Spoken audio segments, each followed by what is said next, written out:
Introducing Addy, a game-changing AI maintenance bot for property management.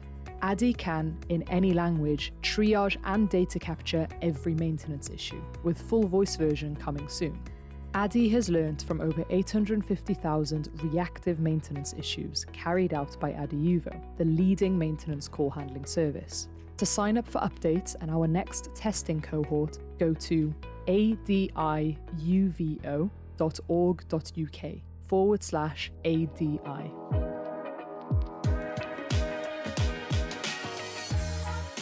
Welcome back to Season 12 of the Propcast. I'm your host, Louisa Dickens, and this season we'll be discussing all things smart buildings and the digital future. This week on the podcast, I spoke to thought leaders Dr. Anas Bataw, Innovations and Technology Leader in MENA, and Prakash Senghani, co-founder of Navatech Group. This episode was on how Contech and PropTech is revolutionising MENA real estate and allowing economic diversification.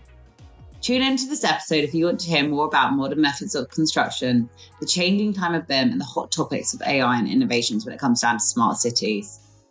Our guests share that the Kingdom of Saudi Arabia is in a completely different situation than other countries, and is effectively starting off fresh, with no legacy systems, old buildings that need retrofitting, allowing them to create brand new state-of-the-art gigacities, which are smart. It also has the added blessing of the Saudi government and private sector pumping plenty of capital into it, and they have innovation at the heart of everything.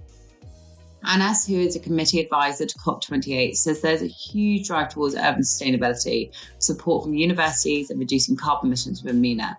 And surprisingly, they are keen to shape businesses to expand to. However, Anas, being a realist, notes that it's not always smooth sailing and there's some challenges within MENA that businesses need to factor in before they launch. So tune in to hear what they are.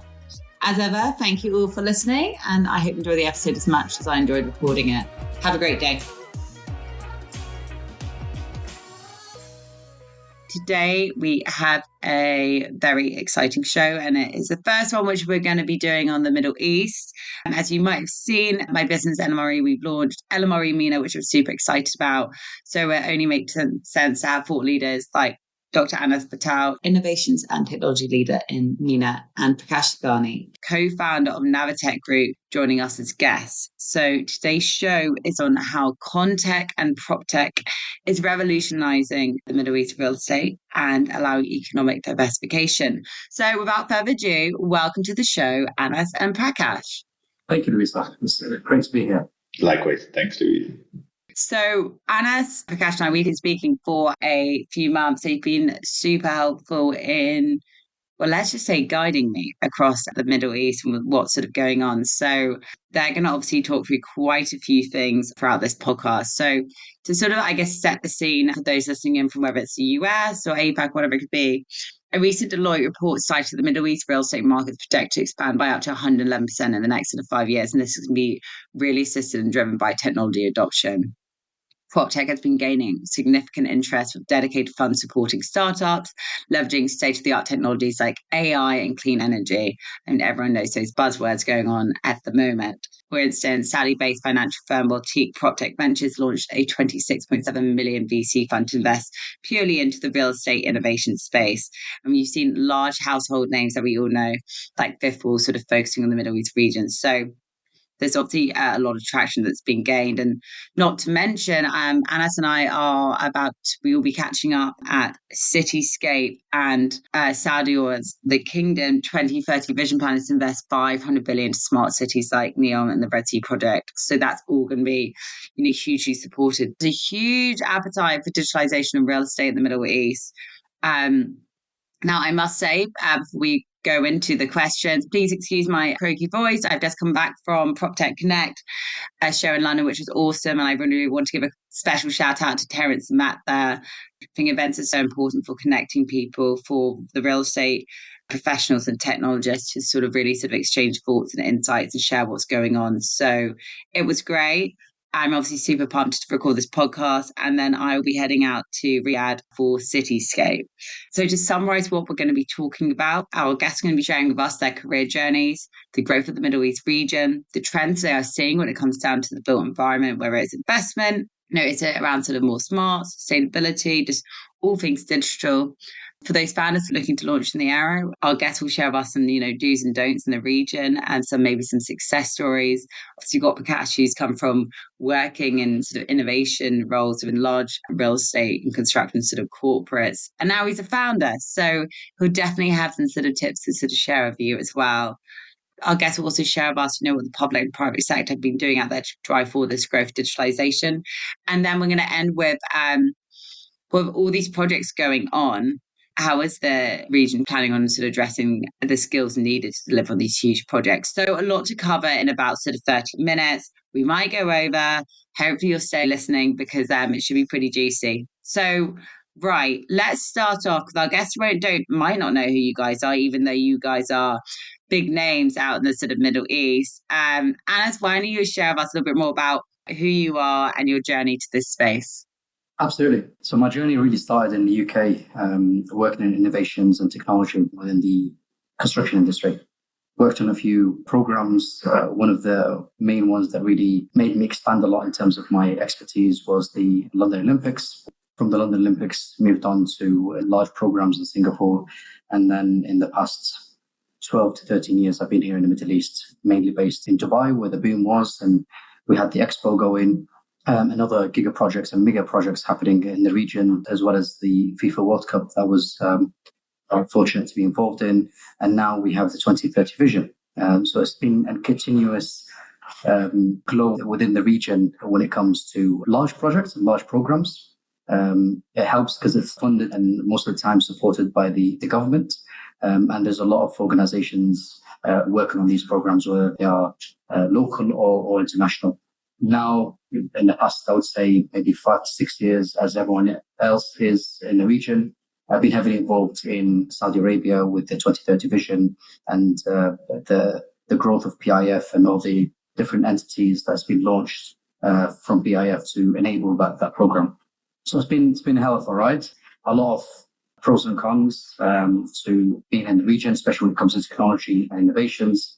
The pros that we're probably going to talk about this more, but the pros is the fact that you're involved in large projects and there's a push towards technologies and innovations, and people really want to challenge the current status of what we have. But also we have a lot of challenges, some of them to do with ecosystems, some of them to do with some of the way of working that we have, etc., which is now have really developed over the years, and now we're seeing the fruits of that. Awesome. Thank you for that. Could you also share the audience? Because Anas doesn't really touch on it. He's involved in quite a few sort of different groups, educational practices too. Could you share a little bit more about that as well? Because you've worked with incredible names that I think will resonate with some of the audience as well. And you might not want to sort of big yourself up, but hey, this platform you can. So if you go into that like a little bit, that'd be great. Because Prakash is going to be name dropping some big names he's worked for as well in a bit, I'm sure. So, I've worked with probably the organizations that people are familiar with obviously MACE. I worked with the Singapore government as well on some of the projects, but also in the UAE, continued working with MACE, but also was involved with a number of organizations such as Amar, Miras, Expo itself, the World Cup Supreme, and FIFA in Qatar. And I've worked on and off with PIF. There's cases where I was actually seconded with PIF or PIF entities, and also have worked directly with some of the PIF entities such as Roshan and Royal Medina, as well as I forgot maybe the ones that I've spent the most of my time with is PwC. Thank you for that.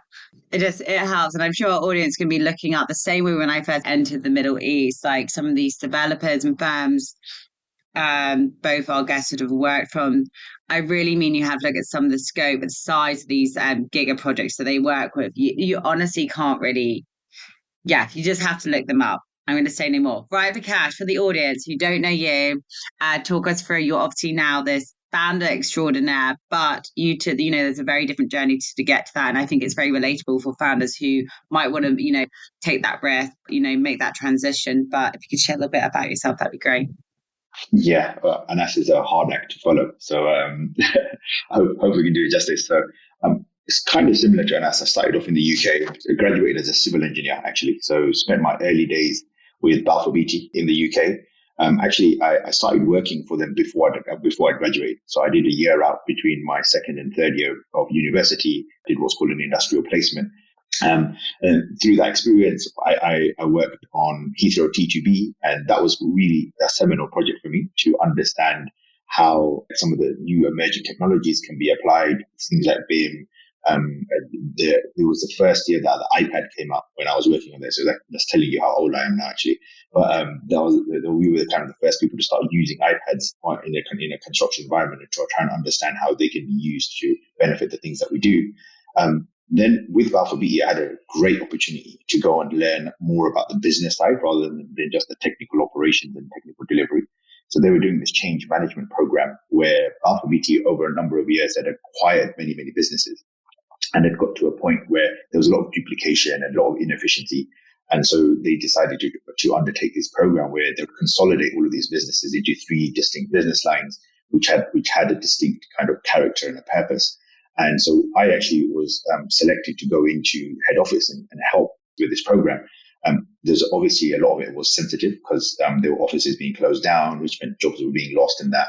There was also a rationalization of the systems and the processes. So that's where I first got my exposure to understand some of the inner workings of an organization, understand how construction companies operate as a business and how they make their money. And I think that was really, really important and a really unique opportunity. On the back of that, I got offered a secondment in India. So the Balfour Beatty was setting up a brand new entity in India, and they needed to get ISO certification. And as part of that, they needed to bring in systems and processes. And I just got the exposure from doing this change management program. So I kind of got shipped over there for 4 months. And one thing led to another. So they decided that they wanted to keep me in the region. And at the time, the GCC was part of the same region as India. And the guy that was heading it up said, look, we want to keep you and you can work in either Dubai, Doha or Delhi. And I thought, a bit naively, so this sounds like a good opportunity. Let me go and do it 2 or 3 years. I was newly married at the time, convinced my wife that this might be a good idea and let's go and try it out. And ended up still being here. And that was about 10 years ago that I made the move over here. Worked for various different Balfour Beatty entities in the region. Parsons Brinkhoff was one of them, who later got bought and acquired by WSP. And then I moved to AECOM. So up until this point in my career, I was kind of doing traditional engineering roles. So site engineer, design manager, engineering manager, those types of roles. This was the first role where I was doing digital full time. So up until this point, I was kind of doing these traditional roles and always had an eye on digital. I was always trying to see how I can digitally enhance the things that we were doing and try and solve issues with digital tools.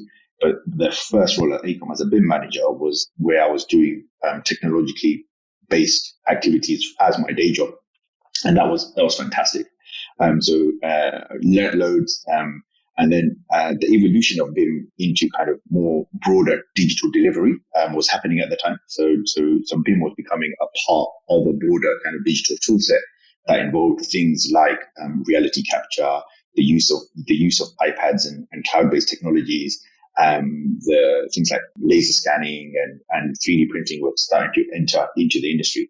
And so this role kind of expanded. And in the region, whilst that was happening, we were also kind of seeing Saudi start to evolve. And so I started working on projects there similar to Anas. So got involved in some of the giga projects there, like Neom, like Qiddiya, like the Red Sea development, Amala, some of these projects. And I actually went and lived and worked in Saudi Arabia for a year. Things kind of didn't align with my kind of work-life balance and family life. So I decided an opportunity came up with JLL, John Lang LaSalle, who are actually a real estate consultant. So not a traditional construction company, but they've got a division that does project management consulting, PMC. And so I had an opportunity to lead the digital and grow the digital team there. Went over there and started working with them just as COVID started. So it was a real strange kind of introduction. Throughout my time in the Middle East, in the GCC, I came up with this idea that I wanted to use artificial intelligence and particularly chatbots to help do things in construction. And one of those things was safety. So I came up with this idea to build this product and then created like Navatech almost like as a side hustle whilst I was working. all above board and legit. I told the companies I was working for that I wanted to do this. I'd worked on it in my own time. And then last October, I kind of took the plunge to go to basically jack in the corporate world and go and work on my own startup. And it's been a roller coaster since then. It's been absolutely amazing and bonkers. So what Navatech is now is it's a business that's got three different business lines. So we do kind of digitally enabled corporate consultancy, digital transformation and things like that. We do bespoke software development, and then we've got a SaaS business, software as a service business, and all three of those lines have got a thread where it's all kind of digitally linked to digitally and all around digital transformation.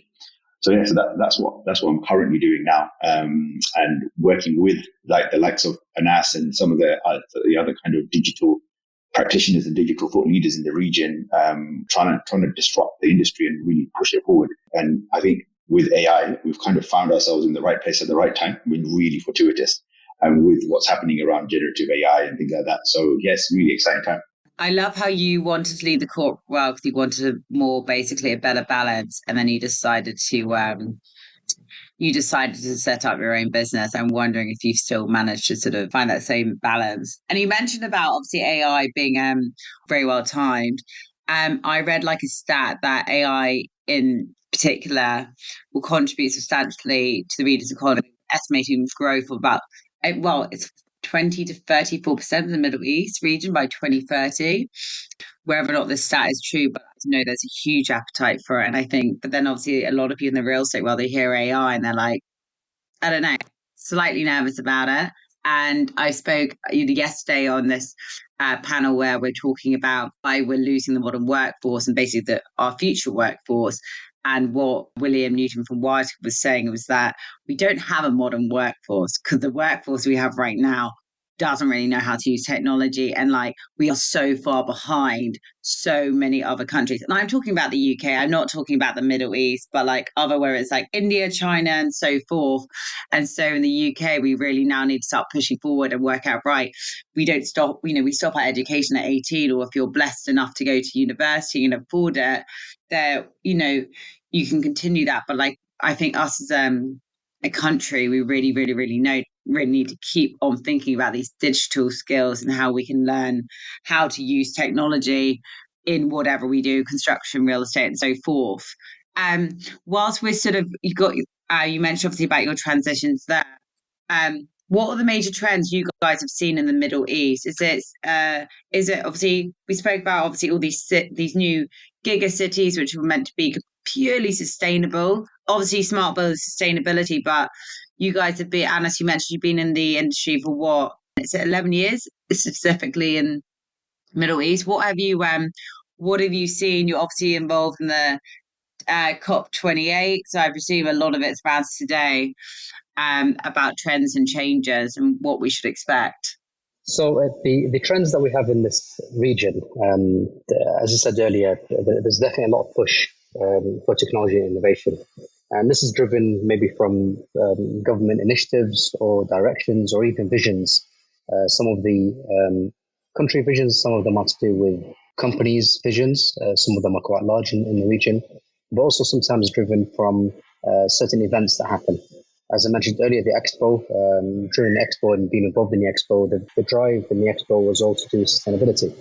So there we had great opportunities to really test the ground when it comes to innovations and sustainability, from sustainable material to tracking carbon emissions when it comes to logistics and even design, taking that over to construction phase and even the building sustainability throughout the event of the Expo.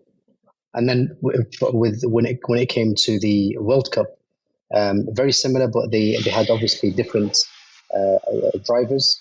The drive was really to do with utilizing advanced technologies to manage the crowds during the event, etc. But also the fact that they wanted to bring in technologies very early because they understood the use case, and the fact that if the earlier bring in technologies to enable digital twinning, for example, for certain areas that you build in or certain stadiums, this will allow you to start tracking the information and providing the best service possible for your visitors.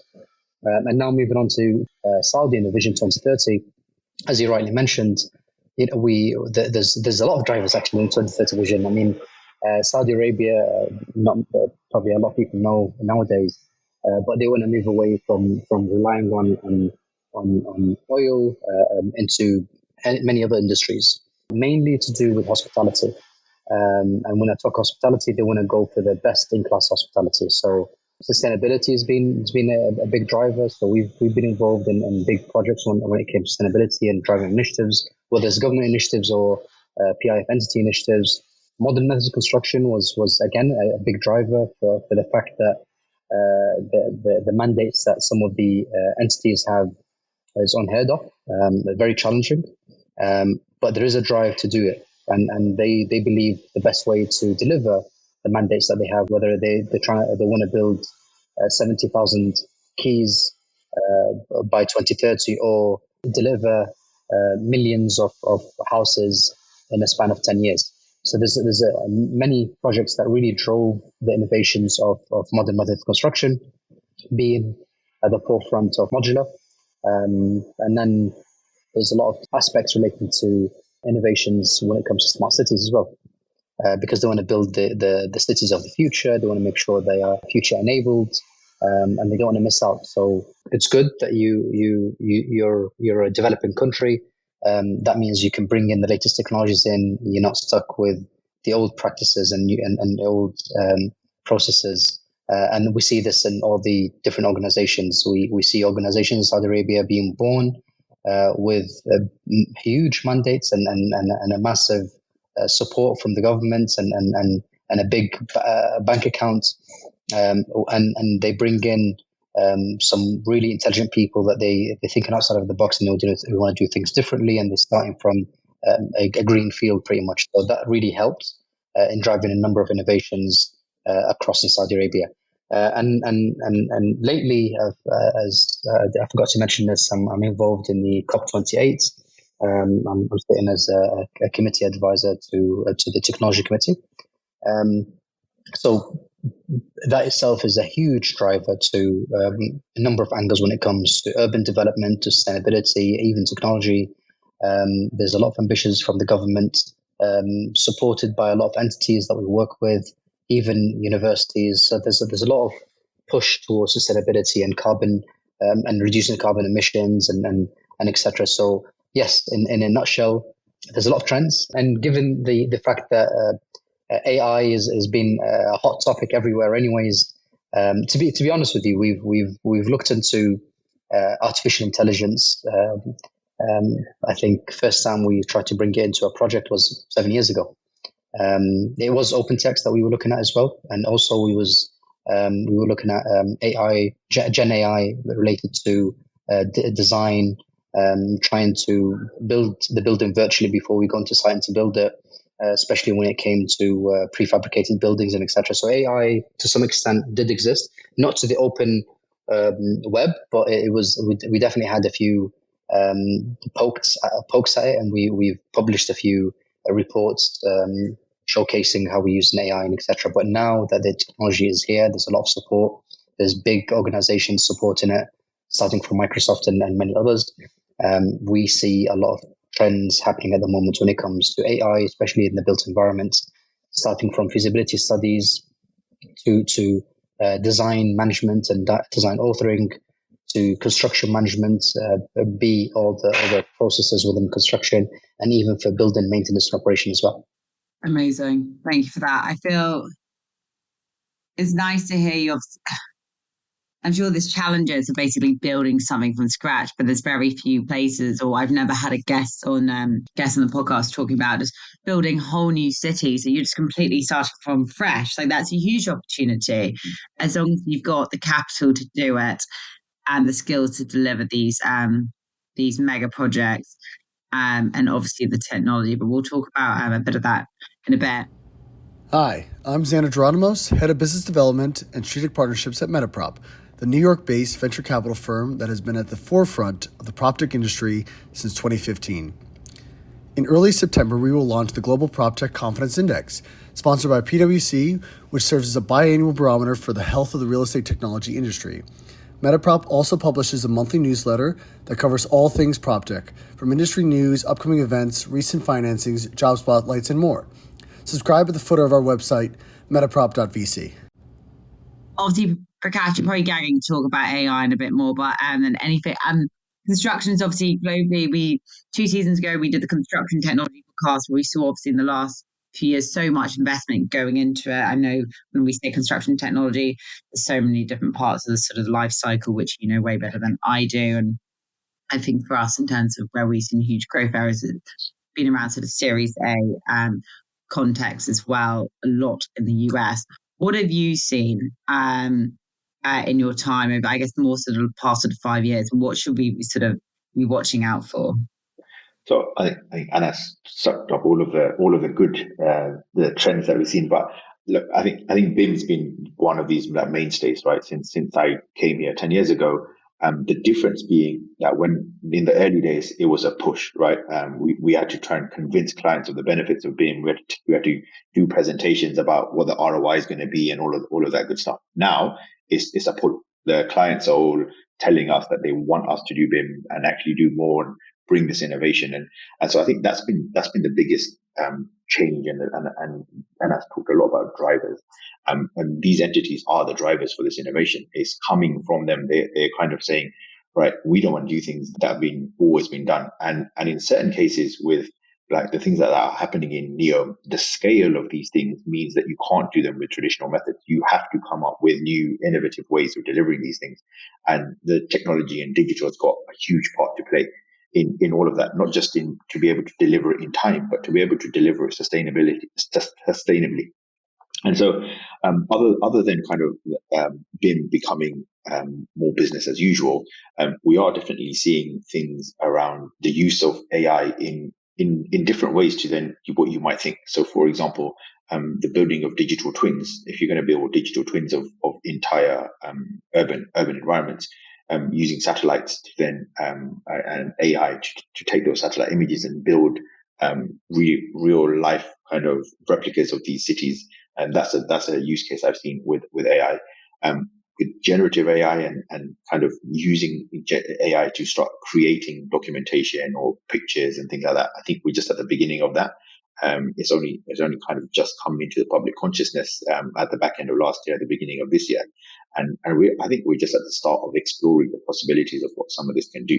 And I'm obviously in the field and with our startup doing it. What I'm seeing is some of this stuff at the cutting edge. And I'll give you an example of the commitment of the region to this. So there's a locally developed AI model called Falcon, which is constantly topping the charts as one of the best performing models in the world, right? So there's now this league table where all of these guys are producing these large language models and benchmarking their performance. And the Falcon model, which is produced by the TII in the UAE, they came out a couple of months ago and it topped the table. Someone else took it over. So they've literally just 3 days ago announced another one, which is just topped the table. So you can see the level of commitment there is from the region to invest in it. And there was another article a couple of weeks ago where between Saudi Arabia and the UAE, they've kind of bought up a huge proportion of the chips that are used to train AI models. So again, this is a strategic move by the local governments in the region to be at the forefront of this technology. And in terms of like other standout technologies that have come out of the Middle East, whether it's sort of an AI platform, VR, or any ones you could just share with us? So we don't want this to be a biased podcast, but what do we need to be aware of? As a region, the ecosystem here is thriving. So I'm part of the tech and the startup ecosystem and part of all of these WhatsApp groups and meetups and things like that. And there's so much going on. And I think we don't often get the praise or the attention globally that we deserve. And some of the startups that come to mind are people like WakeCap. So they've got an IoT kind of technology where on the back of the hard hat, they put an IoT sensor and then have a Wi-Fi mesh network that they set up on a project so you can track where users are, where they're supposed to be, if they're fallen down, and do all of those good things around health and safety, productivity and progress and things like that. Another one is Pro-Tenders, who've been in the region for quite a long time, who are have been pushing for disrupting and advocating for the maturity of the ecosystem. Procurified is another one, who's a relatively new one. Work Panda is doing stuff in the recruitment space. So yeah, there's a huge number of startups, and the ecosystem here is really thriving and really healthy. And the thing I found about it is that the community that's being built up really wants to help each other. There's not this kind of rivalry or sniping with each other. There's an understanding that a rising tide lifts all ships. And so it's a proper community, everybody wanting to help each other get up on the ladder and kind of grow this ecosystem. So it's a really great place to be. You missed out on safety AI. Navatech. She said Navatech right at the beginning, so I obviously can't. But yeah, we hope that we're being seen as pioneers in this space as well, and one of the kind of leading lights. What we do try to do with things like this, with podcasts and events, is to position ourselves as thought leaders in this space, and genuinely passionate about changing the industry. Amazing. Anas, what about you? Is there any sort of technologies you've maybe sort of trialed or ones for you can share with me and the audience to check out? Absolutely. So to answer this, I think I want to break down for me the way I look into technologies is the digital and non-digital as well. So even non-digital innovations could be classed as technologies. So when it comes to digital, I totally agree with Prakash, and the list will go on. We probably need a few hours to talk about that. But also there's a big trend of large corporates and organizations and even government entities that do develop solutions to enable their programs as well. So there is the solutions that have been developed from entrepreneurs, but also there is a lot of organizations that get involved in, and it's really amazing the kind of innovations that are driven from even chief levels all the way down.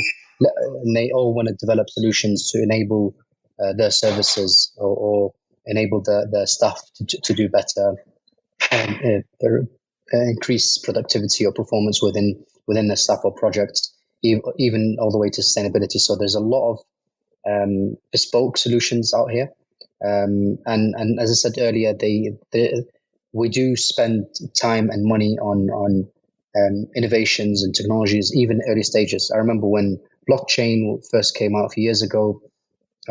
We had a few projects on testing blockchain, even though there was a lot of issues with blockchain. There was a lot of things to do with whether it's security and etc. We carried on and did prototypes. And I know some of the companies that we did it for still use it internally for smart contracts and etc. Same again when I mentioned AI, that does exist as well. Digital twinning, there's a lot of companies that have developed digital twinning and they haven't commercialized it, but they're using it for them internally. And the list goes on, whether it comes to PropTech or Contech. There is a lot of technologies in the digital era that does exist, and some of them haven't made it to commercialization for a number of reasons. Some companies are not interested in this, or they haven't had the chance, or they didn't have the mechanism to do so. And as I said earlier, there has been challenges when it comes to the ecosystem, but now this has been changing. As Prakash mentioned, we see a lot of groups. I get invited on now a weekly basis on people that want to, the VCs, the large VCs that want to come into the region, or people want to create VCs within. There's a lot of investments happening. There's a lot of acceleration programs, real acceleration programs that make a huge difference. There is enablement programs, whether the government or non-government. So there is a lot happening at the moment, and this is changing for a lot of the startups. We're even seeing companies changing the procurement systems and changing their contracts to enable the startups to bring them into projects where, in many cases, as you know, one of the biggest issues we have in construction is our contracts and our procurement system does not allow you to bring in startups at early stages. And this is now changing, a lot of people understanding that. Now, to move on to the non-digital technologies and innovations, we see a big growth in 3D printing. We see a huge, and there's loads of companies. But again, the list is long. Modular, whether in the steel or concrete, they are being very innovative. I mean, recently we've traveled to Singapore and US and Europe, and we went to see some of the innovative companies out there. But then we did realize that within the region, there is some very innovative solutions out here when it comes to modular construction, when it comes to concrete, or even sustainability, as I mentioned, sustainable material. I was recently, last year, I was involved in the decarbonization of the cement industry, and there was a lot of progress when it comes to that. There's the sustainability solutions when it comes to steel and etc. So there's a lot of push, there's a lot of initiatives happening. And some of them, as I said, they did come out as commercial solutions. And yes, there's not a lot of light shed into it, and I think it should be. But there is a lot of non-digital solutions as well that's been developed and actually been executed. All of these digital and non-digital solutions have been one way or another brought into projects at large scale.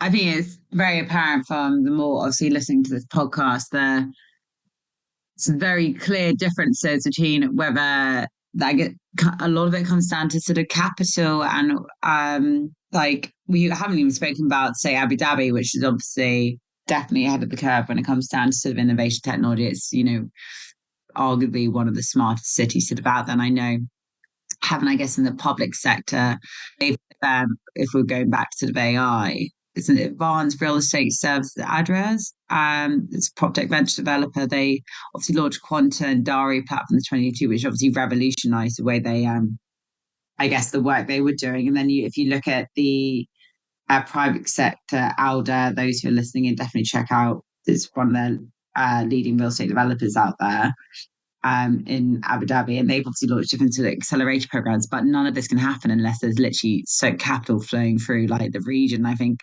given the challenging economy, it's the basis which hasn't been as affected. And when you're also starting from like a blank canvas, and then also with just everyone on board with this station and wanting change, it's one of them must be, if you're going to be in real estate or construction, that's got to be one of the most exciting places to be. And I'm so excited to sort of come out. But yeah, I was sort of making some notes for what you guys are saying in terms of like trends. And it's not just one thing which is growing, it's just things growing, everything. See, LMRE is a recruitment firm focusing on built environment innovation space.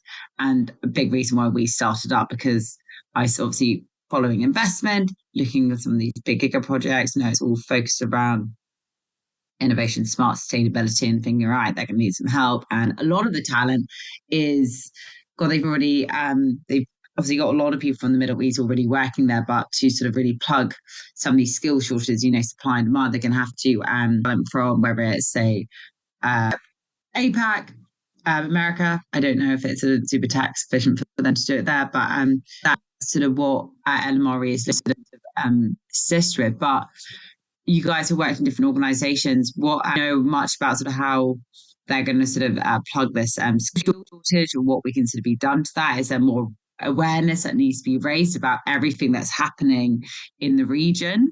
I don't know, Prakash, if you want to maybe start off with this question.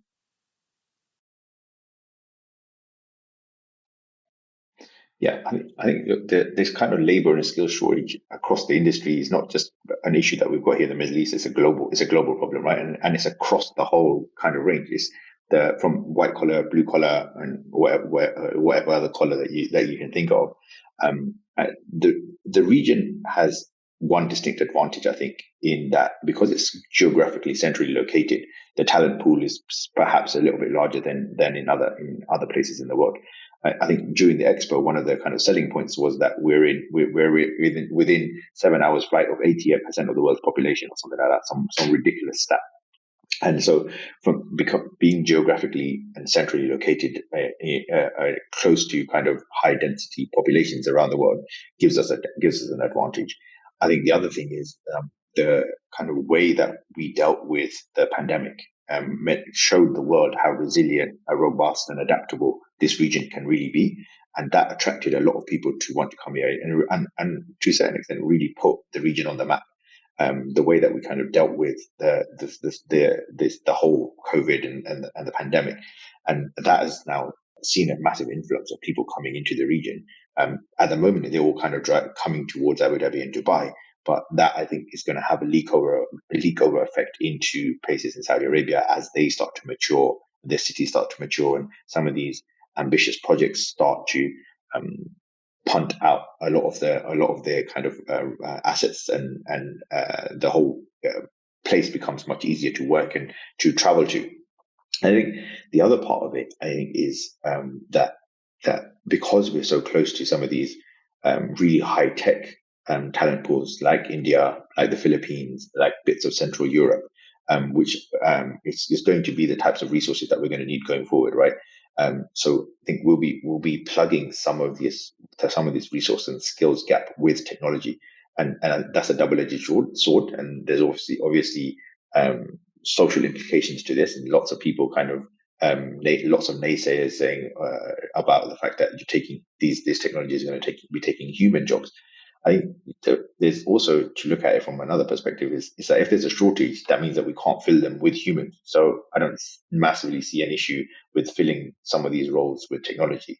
The other way of kind of looking at it is that what we should be doing is using the technological tools to enhance what we do as humans, and not to replace them. So we should be able to be much more productive, do more with the resources that we've got. So, for example, 3D printing is a great example where instead of having, 20 people to build a house, you can have 2 people to build a house. So you can potentially build 10 houses with the same set of resources, right? And I'm being really crude with the numbers here, but these are certain examples, I think, where technology is going to be coming in and not replacing, but probably displacing some of the skill sets and the roles that we've got and creating new ones, right? So a perfect example, and that's talked about digital twins. Like 5 years ago, 10 years ago, you would never have thought that gaming developers would have a role in the construction industry, but they do now, right? And literally, I've been hiring game developers for some of the clients that I've been working for, right? And you would never have imagined that would be the case. And that's similarly changing, right? The complexion of the people working in the construction industry is going to change massively. It's changed and it's going to change massively. Data scientists, any type of back-end, front-end developers. These are the types of people who used to be only in the technology industry, right? In the high technology industry, but we've got places for them in our industry now. So yeah, I think the problem is multifaceted, and I don't know what the complete answer to it is, but I think that what we do need to do as an industry is realize that we are going to need to build or hire adaptable people, because the change that's coming in the industry, Back to your point about we don't even know what it's going to be like. who'd have thought gaming developers would have such a big part in like construction. So I doubt they thought they would even.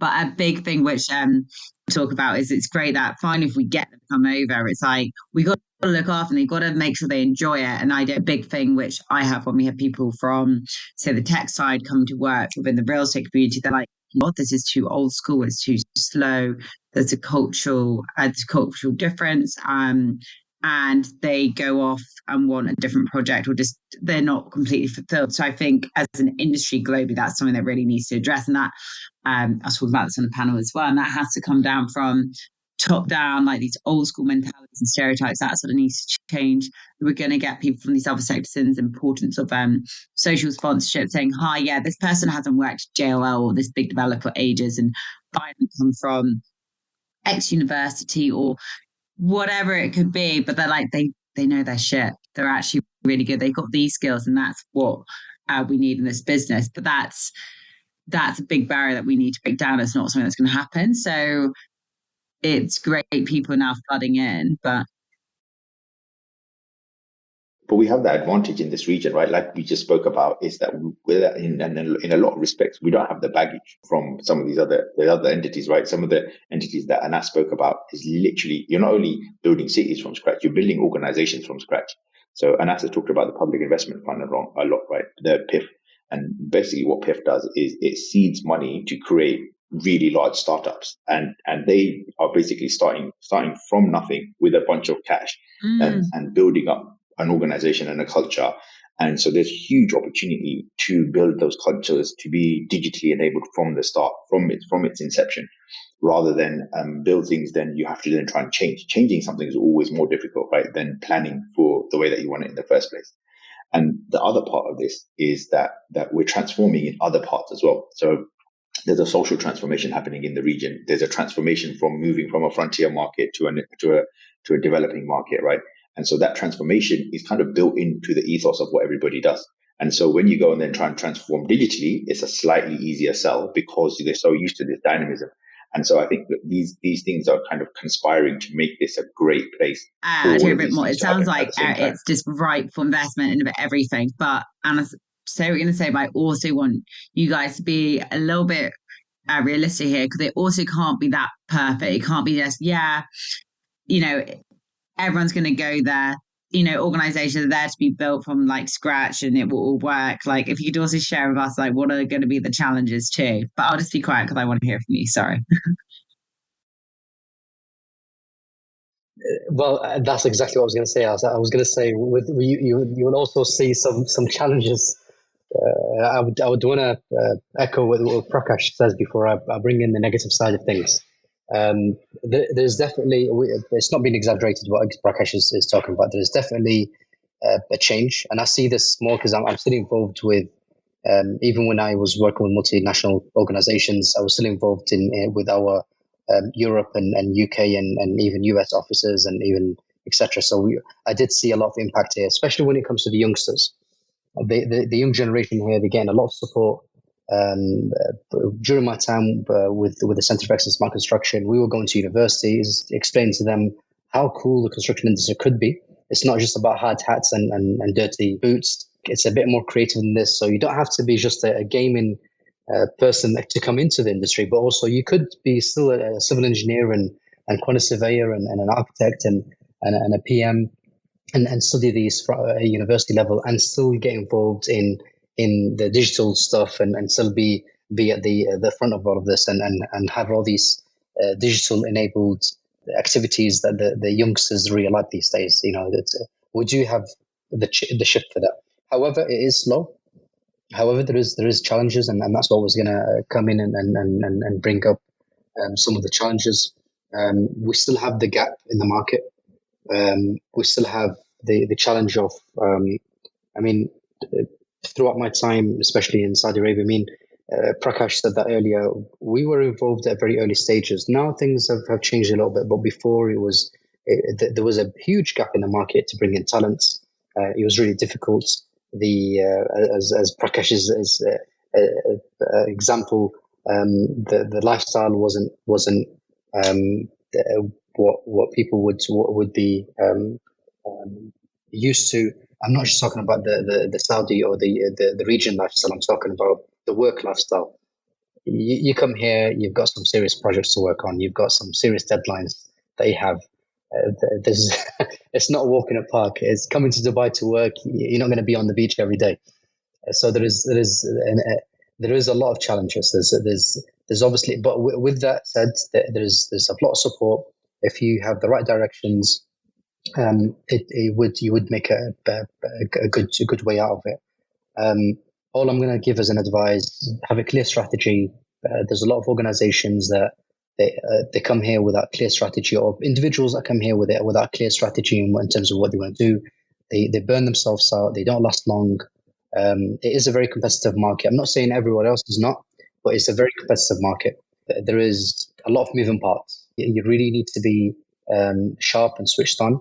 I'm not saying again that the other regions are not, but it's definitely different here. So you really need to get used to the way of working, the environments, the mandates, the deadlines, the projects. And as I said, things do change on fast pace. If you have do questions, move I'd love to go on through, fast but pace as well. unfortunately, I think we've gone over the time. So, everyone, I hope you have enjoyed the show, but we are going to end the show with our two wonderful guests sharing something which you won't know about them. I don't know whether it's their walking song. I don't know if it's whatever weird, I don't know, whatever place they love visiting or something unusual. So, Prakash, what is it that you want to share with the audience about yourself? I don't know if I want to share this or not, but recently I took up crocheting. So that's like a single needle knitting type of thing, and I think I'm addicted. I've gotten addicted to it. I just find it a really mindful exercise. Just because you have to concentrate, you have to count stitches and you have to follow patterns and I think it just basically takes you out of anything else and you have to concentrate. So you have to. It's a genuine mindful exercise that you have to do. And the thing I think I love about it the most is basically with a piece of string or a piece of wood, a yarn of wool and a stick, you can make lots of things, right? So it's a little bit like construction. You take these disparate different elements, and with a method and a process of putting them together, you can create some fantastic things. So yeah, I've been creating hats and scarves, and although we can't use them in Dubai, just to be able to kind of go through it and create little booties for some of my friends who just had a little baby. So that's probably one of the things that not a lot of people know about me. A little bit, so Mindfulness, probably for sure. unexpected as well. Anas, what about you?